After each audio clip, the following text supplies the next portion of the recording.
ऐसी बहुत बड़ी संख्या है छात्रों की जो डिप्रेशन में आ जाते हैं, तनाव में आ जाते हैं। और मैं आपको मज़े की बात बताऊं, यदि एनालिसिस करें तो आप पाएंगे कि डिप्रेशन के कारण आप खुद स्वयं हैं, कोई दूसरा नहीं है। ना आपका आस पड़ोस है, ना आपके परिवार वाले हैं, ये सिर्फ आपको लगता है अपने भ्रम के कारण से। डिप्रेशन के रियल कारण हम खुद होते हैं। हमारे दिमाग में एक ऐसा ताना बाना बनता चला जाता है, एक ऐसा जाल बन जाता है जिसमें हम उलझ जाते हैं, अपनी ही समस्याओं से इतना ज़्यादा घिर जाते हैं, जबकि समस्याएं भी कुछ नहीं होती हैं। यदि थोड़ा सा बैठ करके हम उनको सुलझाने लग जाएं तो आप पाओगे कुछ नहीं, आपको हंसी आएगी ऐसी ऐसी चीज़ों में आप फंसे होते हो। ठीक है, तो जीवन में डिप्रेशन में जो लोग जाते हैं ना, पहली चीज़ तो देखो, डिप्रेशन में कभी कोई जाए ना, क्योंकि डिप्रेशन में पहुंचने की अवस्था अपने आप में बहुत घातक होती है। जो डिप्रेशन में चला जाता है उसी के दिल से पूछो। और दुनिया ऐसी है कि दुनिया उसका हंसी मजाक भी उड़ाती है, दुनिया में कोई समझने वाला नहीं होता डिप्रेशन के मरीज का, क्योंकि दिमाग के अंदर खोल के तो देखा जा नहीं सकता।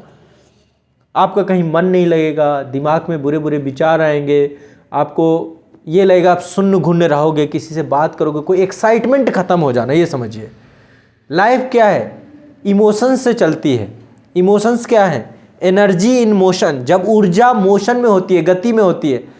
इमोशन क्या है, ई इमोशन, एनर्जी इन मोशन, यही इमोशन है ना। अब जब वही इमोशन ही खत्म हो जाए आपके जीवन से, एक्साइटमेंट ही खत्म हो जाए कुछ काम करने की, ललक ही खत्म हो जाए, तो आपका मन कैसा हो जाएगा, चिड़चिड़ा सा हो जाएगा। आपको लोग अच्छे नहीं लगेंगे, सबके विचार बुरे लगेंगे, लोग आपको, दुनिया आपसे बहुत दूर खड़ी हुई दिखाई देगी कि सब आपके विरोध में खड़े हैं, ऐसा आपको लगेगा, है ना। इसका सल्यूशन आपको खुद खोजना पड़ता है। जब भी आप डिप्रेशन में जाएंगे या डिप्रेशन में अवस्था में हैं, तो इसका सल्यूशन दुनिया में कोई देने वाला नहीं है। आप डॉक्टर के पास जाएंगे, ज़्यादा से ज़्यादा नींद की दवा देगा आपको, और क्या देगा, क्योंकि नींद नहीं आती। डिप्रेशन में जब व्यक्ति जाता है उसे नींद नहीं आती। आपको क्या लगता है डिप्रेशन में सिर्फ वो व्यक्ति जाता है जिसके तौर पे आर्थिक तंगी है? नहीं, ज़्यादा से ज़्यादा जिन लोगों के पास पैसा ज़्यादा है, डिप्रेशन के शिकार वो ज़्यादा है। नींद की गोलियां खाते हुए वही लोग मिलेंगे, नींद उन्हें नहीं आएगी। जो संपन्न सहित लोग हैं उनके पास डिप्रेशन ज़्यादा है।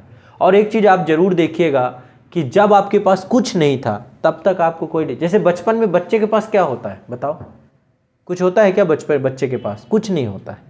जैसे जैसे अभी आप स्टूडेंट का बताता हूँ, स्टूडेंट में जब आप तैयारी करना शुरू करते हो तो आपके पास कुछ नहीं होता, ज्ञान नहीं होता, कुछ नहीं होता। लेकिन जैसे जैसे आपके पास ज्ञान बढ़ता जाएगा, आपके पास संपन्नता आती जाएगी नॉलेज की, तो आप डिप्रेशन में जाना, हो सकता है आप डिप्रेशन में चले जाओ। कारण क्या होता है? भूलने का डर, असफल होने का डर।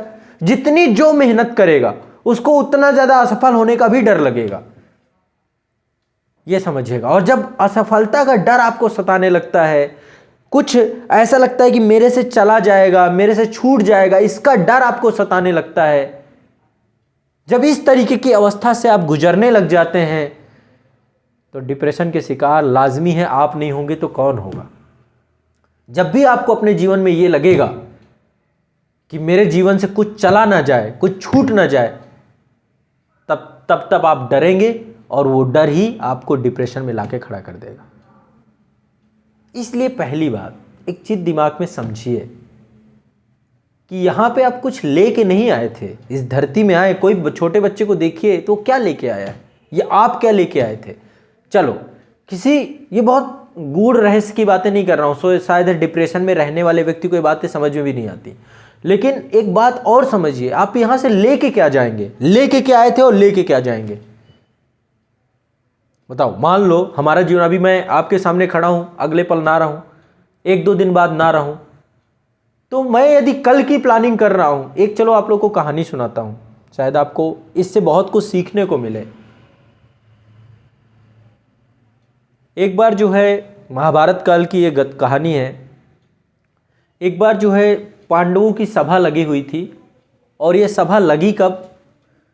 जब पांडवों ने महाभारत का युद्ध जीत लिया। ठीक है, तो जब महाभारत का युद्ध हो चुका था, उसके बाद धर्मराज युधिष्ठिर बैठे हुए थे, चारों भाई बैठे हुए थे उनके। सभा में प्रतिदिन लोग आते थे, उनकी समस्याओं का समाधान होता था, है ना। और एक याचक आया एक बार सभा में, और उस याचक ने कहा कि मुझे कुछ दे दीजिए, ताकि मैं अपने घर का भरण पोषण चला सकूं। तो उस समय धर्मराज युधिष्ठिर जो है किसी दूसरे प्रश्न में उलझे हुए थे, एक गूढ़ विचार मंथन चल रहा था राज्य को लेकर के। तो उन्होंने याचक को कहा कि कोई बात नहीं, तुम्हारी समस्या का समाधान मैं कर दूंगा, लेकिन तुम कल आना। तो जैसे ही याचक को उन्होंने कहा, याचक वहां से चला गया, लेकिन वहीं पर भीम बैठा हुआ था। अब वो हंसने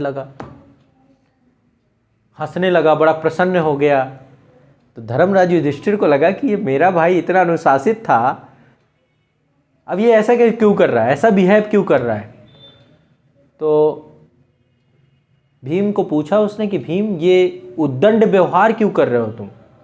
महाराज ने यदि कोई आदेश दिया है, उस आदेश का पालन होना चाहिए, और यहाँ पे तुम हंस रहे हो मेरे ही आदेश पे। तो बोला, प्रभु मैं ऐसे नहीं हंस रहा हूँ, आप हमारे बड़े हैं और हमेशा आपने हमें धर्म का राह दिखाया है, हमेशा आपसे हम दिन प्रतिदिन सीखते हैं, आप लोगों की समस्याओं का समाधान करते हैं, राज्य कार्य इतना बड़ा चला रहे हैं। मैं तो सिर्फ हंस इस बात में रहा हूँ कि आज मुझे भगवान के दर्शन हो गए, आप तो साक्षात ईश्वर हैं। तो युधिष्ठिर को और बुरा लगा कि यार ये तो मेरा व्यंग ले रहा है। बोला कि ये तुम्हें कैसे महसूस हुआ कि मैं साक्षात ईश्वर हूँ? बोला, अभी याचक आया था, आपने उससे कहा कि कल आना, यानी कल के बारे में आपको पता है कि कल आप रहोगे या नहीं रहोगे, आपको ये जानकारी होगी, तभी तो आपने उसको बोला कि कल आना तुम। यानी कल को, यानी आपने ये चीज़ पे विजय प्राप्त कर ली है, आपने समय पर विजय प्राप्त कर ली है कि आपको पता है कि कल आप जीवित रहोगे और कल आप उसकी मदद कर दोगे। तो ये तो आप साक्षात ईश्वर ही हुए जिनको अपना कल पता है। अब जब उसने इतनी बड़ी बात कही तो धर्मराज युधिष्ठिर को बड़ी शर्मिंदगी हो गई कि सत्य है, ये सत्य है। किसको कल का पता है बताओ? हमें अपने जीवन के कल का क्या पता है, कल क्या होगा? हम जो डिप्रेशन में हैं, जो हम समस्या में हैं, उस समस्या का सिर्फ और सिर्फ एक कारण है आज पूरी समाज और सोसाइटी का, वो ये है कि लोग कल के चक्कर में अपने आज का कोई सम्मान नहीं कर रहे हैं, कोई रिस्पेक्ट नहीं कर रहे हैं, सब मर रहे हैं, सब तबाह हो रहे हैं, सब अपने आप को तबाह कर रहे हैं। ये है हमारी सोसाइटी का एक दुर्भाग्य, हमारे समाज का एक दुर्भाग्य है ना। डिप्रेशन का और क्या कारण हो सकता है? मुझे बता दो कोई डिप्रेशन का दूसरा कोई कारण हो। सिर्फ कल का रोना ही लोगों को मार के रख दिया है। कल के लिए मैं बचा के रखूं, आने वाली पीढ़ी को बचा के रखूं, है ना। आज चंद पैसा, आज आपके पास चंद ज्ञान है तो असफलता का डर है, कल चंद पैसा होगा तो उसको अर्जित करने का डर है, उसको बचा के रखने का डर है। और क्या लेके जाओगे? हमारे पड़ोस में कोविड में पिछले साल एक डेथ हुई थी। मैं आपको मजे की बात बताऊं, पिछले साल कोविड जो था, इस साल अभी सीरियस लोग नहीं ले रहे हैं फिर से। देखो लोगों का बिहेवियर कैसा होता है। पिछले साल उदाहरण से देखा है हमने, संस्थान में भी आपदा थी, सारी चीज़ थी, तो मेरे एक पड़ोस के ख़त्म थे और मैं क्लास लेने आया था, क्लास देने बच्चों को। सिर्फ ये समझिए उसमें मेरा मन नहीं लग रहा था और मैं क्लास शूट कर रहा था, फिर रीटेक ले रहा था, मुझे पता ही नहीं चल रहा था मुझे क्या बोलना है, और एक कंटिन्यूअस चल रहा था। मैं सिर्फ ये सोच रहा था उस पर्सन के बारे में कि यार ये वो व्यक्ति हमारे गाँव के, वो एक धन्ना सेठ होते हैं ना, जिनके पास खूब संपत्ति होती है। हमारे पिता हमेशा जाते थे उनसे जो है कर्ज में पैसे लेकर के आते थे। और मैं आपको सच कहूँ कि मेरी पढ़ाई का भी जो एक मैं श्रेय देना चाहूँगा उस व्यक्ति को देना चाहूँगा जो ख़त्म हो गए। तो मेरे पास सिर्फ फ़ोन इसलिए आया था, उनका फ़ोन आया कि देखो कोविड से एक डेथ हुई है और ये ख़त्म हुए हैं, उनकी बॉडी यदि पॉसिबल हो जाए तो दिलवा दीजिए उनके बच्चों को। तो वहाँ पे क्या है, क्षेत्रीय सीएमओ वगैरह से तो बात 2-4 बार मेरी होती रहती है, कई मामले जब भी होते हैं तो गांव में ये सब करते रहते हैं। तो मैंने सीएमओ से बात की, मैंने कहा देखिए सर, अब तो मतलब पिछले कोविड में पॉसिबल था कि बॉडी दे देते थे और आप अपना मतलब संस्कार कर लेते थे, लेकिन उस समय मैं शूट कर रहा था, शूट करते करते सिर्फ ये सोच रहा था कि ये व्यक्ति ने आजीवन, मतलब इतना लंबा टाइम इसका हो गया, बहुत ज़्यादा एज भी ऐसा नहीं थी कि बहुत थी, इसने पूरा जीवन अपने जीवन को बड़ी ऐसे नहीं जिया कि बहुत खुल के जिया हो, पैसा खूब था, सब कुछ था, लेकिन छोड़ के किसके लिए चला गया, किन लोगों के लिए छोड़, अपने ऊपर क्या खर्च किया इसने। तो देखिए सत्य यही है, यदि इस बात को स्वीकार लें कि आज ही जीवन है, कल में जीवन नहीं रखा हुआ है कि आप कल को जीवन बना दें। कल का कुछ नहीं पता, किसी को कुछ नहीं पता है कल का। जिस ट्रेन पे आप जा रहे हैं दुर्घटना हो जाए, जिस सड़क पे जा रहे हैं आपकी दुर्घटना हो जाए, है ना, कल क्या हो जाए, कौन सा एक कारण निकल आए कि हम रहें ना रहें। तो कल पे जीवन को लेकर के इतना ज़्यादा यदि सोच के आप चलोगे कल आप असफल हो जाओगे, कल आप सफल नहीं होगे। तो आज के जीवन को क्यों नरक बना के बैठे हो आप? आज के जीवन को जियो, आज के कर्तव्यों को पूरा करो।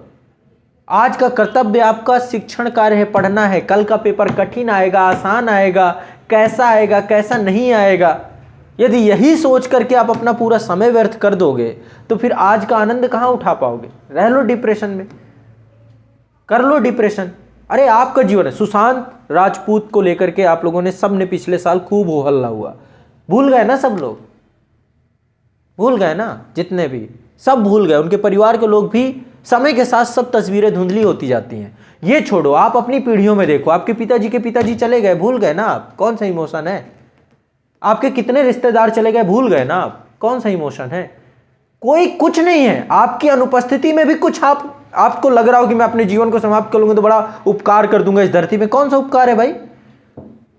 क्या उपकार हो जाएगा? आप हो भी तो भी जीवन चल रहा है, नहीं भेते तो भी जीवन चल रहा है। ये धरती आज से नहीं चल रही है, सदियों पहले से चल रही थी और सदियों पहले बाद तक चलती रहेगी।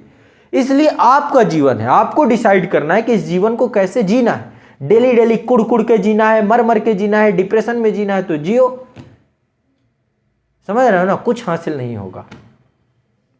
ठीक है, तो मैं इतनी सी बात हमेशा कहते कहते मैं तो काफ़ी, मतलब मुझे लगता है कि मैं बहुत समझदार लोग, तो जितने भी लोग हैं कि जो लोग इस तरीके की सोच रखते हैं, जो इस तरीके से समझते हैं, तो वो मेरे ख्याल से कहीं ना कहीं पे मूर्खता है और कुछ नहीं है। मूर्खता से बढ़ के क्या है ये? ठीक है, डिप्रेशन का सिर्फ कारण कुछ जाने का डर है। ठीक है, भूलने का डर है, असफल होने का डर है, खो जाने का डर है। तो जब हम कुछ लेकर ही आए नहीं थे, कुछ लेकर जाएंगे नहीं, सिर्फ इस स्थली में, गंतव्य स्थली में आपको सम्मान का डर हो सकता है। यूपीएससी की तैयारी, काहे का सम्मान भाई? किस चीज का डर है? बड़ा करने के लिए निकले हो तो बड़ा करने का हौसला रखते हो, कोशिश तो कर रहे हो। इस पे ही बहुत बड़ी उपलब्धि है आपकी, कोशिश। लोग कोशिश भी नहीं करते। आपके गार्जियन, जो लोग आपको मना करते हैं ना कि ये चीज नहीं, उन्होंने कभी कोशिश नहीं अपने जीवन में की, इसलिए वो कहते हैं कि मैं नहीं कर पाया तो तुम भी नहीं कर पाओगे। यदि कोई आपको मना करता है ना कि तुमसे नहीं हो पाएगा, इसका मतलब उससे नहीं हो पाया था, इसलिए वो चीज आपके ऊपर थोप रहा है। तो कम से कम आप कोशिश तो कर रहे हो। यदि इस बात को भी थोड़ा सा समझ लो तो शायद मेरे ख्याल से आपको डिप्रेशन कभी लाइफ में हो ना। मुझे तो नहीं समझ में आता कभी डिप्रेशन। आज इतना लंबा टाइम हो गया, मुझे हर तरीके की समय परिस्थिति से मैं गुजरा हूँ। मैंने एक समय ऐसा था कि एक टाइम के मेरे पास खाने तक की व्यवस्था नहीं थी, लेकिन मेरे अंदर स्वाभिमान बहुत था अपनी लाइफ में, और उस चीज़ को मैंने हमेशा ऊपर रखा है। ठीक है, जब खुददारी होती है और हमेशा देने की मनसा होती है, लेने की मनसा नहीं होती है, तो शायद आपको फिर आपसे बड़ा, आपको किसी चीज़ से डर नहीं लगता। जब आपकी पाने की मनसा होगी, जब आपके अंदर हमेशा ये हो कि मुझे मिलने की मनसा हो, आपके अंदर सम्मान पाने की मनसा ही नहीं है, तो सम्मान कोई दे ना दे क्या फ़र्क पड़ता है ये बताओ? यदि मैं यही सोच लूँ कि नहीं मुझे हर जगह सम्मान ही मिले, हर व्यक्ति मुझे दे, मेरे अंदर तो बस देने की मनसा है कि सबको सम्मान दो। कोई देता है तो सही, नहीं देता है तो सही। ठीक है, जब देने की मनसा में उतर आओगे तो फिर आपको मिलेगा, बहुत सुकून मिलेगा, उससे बड़ा चीज़ कुछ है नहीं। तो अपने दिमाग में एक चीज़ बैठाओ, इस धरती में आए हो तो सिर्फ देने के लिए। पाने का भूल जाओ कि आपको क्या मिलेगा। आपको कोई कुछ नहीं दे सकता है। क्या दे देगा आदमी? तो पूरा पड़ जाएगा। बताओ, लोग तो धन दौलत में इतना बुरा मदमस्त हो जाते हैं कि छोटी छोटी चीज़ों को लेकर घरों में इतने बुरी स्थिति मैंने देखी है लोगों के। ठीक है, हस्बैंड वाइफ के बीच ऐसे झगड़े देखें कि एक छोटा सा सामान नहीं खरीदा गया तो घर में कलह मची पड़ी है। किसी को दे देने से किसका पूरा पड़ जाता है? किसी का पूरा नहीं होता है। किसी के देने से आपको पूरा नहीं होगा। जब आपका आंतरिक सुकून आपको मिलेगा, वही आपका वास्तविक अमृत है, वही आपको देगा। तो इसलिए सबसे पहली बात, देने की मनसा रखो। अपने अंदर आना चाहिए, मुझे सबको देना है, मैं देने के लिए ही पैदा हुआ हूँ, लेने के लिए नहीं। भगवान के सामने भी बैठते हो ना, सिर्फ उसे एक चीज़ कहो कि मुझे इतना देना कि मैं सबको दे सकूँ, मेरे लिए मत देना। मेरे पास से कोई वापस नहीं लौटना चाहिए कैसे भी करके। मेरे पास कोई मदद के लिए आता है तो मैं उसे दूँ। अब मुझे नहीं पता है कि वो क्या करता है, कैसे करता है, मेरे लिए क्या सोचता है, मुझे कोई फ़र्क नहीं पड़ता है। यदि ये मानसिकता ले आओगे ना, दिमाग हल्का हो जाएगा। ना मुझे किसी से सम्मान चाहिए, ना मुझे किसी से धन दौलत चाहिए, ना मुझे किसी से कुछ चाहिए।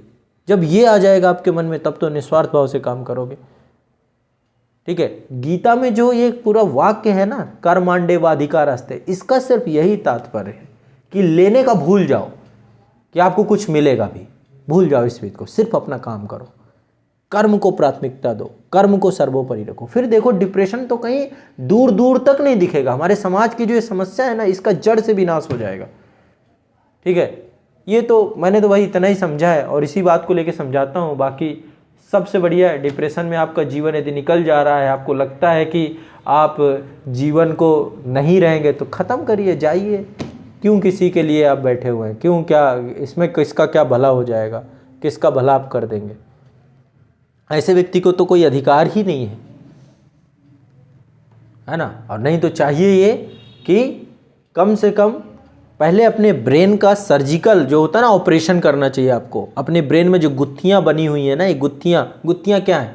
सम्मान नहीं मिलने की गुत्थी, रेस्पेक्ट नहीं मिलने की गुत्थी, धन नहीं मिलने की गुत्थी, धन को खो जाने की गुत्थी, सम्मान को खो जाने की गुत्थी, असफल होने की गुत्थी, सब सुलझा दो, सबको खोल दो, सारे धागों को। असफल हो जाऊंगा, मैं सफल होने के लिए ही पैदा हुआ हूँ, मुझे कोई सम्मान नहीं देगा, मैं इसीलिए पैदा हुआ, मुझे किसी से कुछ चाहिए। जब ये चीज़ें होनी चालू हो जाएंगी, आप देखो, आप दुनिया के सबसे खुशी प्राणी होगे। कुछ नहीं होगा तब भी खुश होगे, नहीं तो कभी इस दुनिया में पूरा पड़ता ही नहीं किसी का। ये रेस है और इस रेस में आप ख़त्म हो जाओगे। ठीक है, अंतिम सत्य यही है कि आप ना तो कुछ लेके आए थे, ना तो कुछ लेके जाओगे, और आपको जाना जरूर है। मृत्यु तो पक्की है।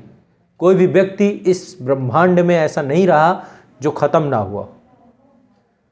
तो 50-60 साल का जीवन लीला है। इस जीवन लीला में यदि ऐसे ही जीना है तो जितना जल्दी निपट सकते हो निपट लो, ज़्यादा अच्छा है। क्यों भाई यहाँ पे भार बन के रह रहे हो? और यदि चाहो इस लाइफ को एंजॉय करके जा सकते हो, दूसरों के लिए एग्जाम्पल क्रिएट करके जा सकते हो, दूसरों के लिए कुछ बेहतर बना के दे के जा सकते हो, है ना। शायद मेरी बात समझ में आ रही कुछ, कि नहीं समझ में आ रही? चलो, तो कहाँ गए जो ये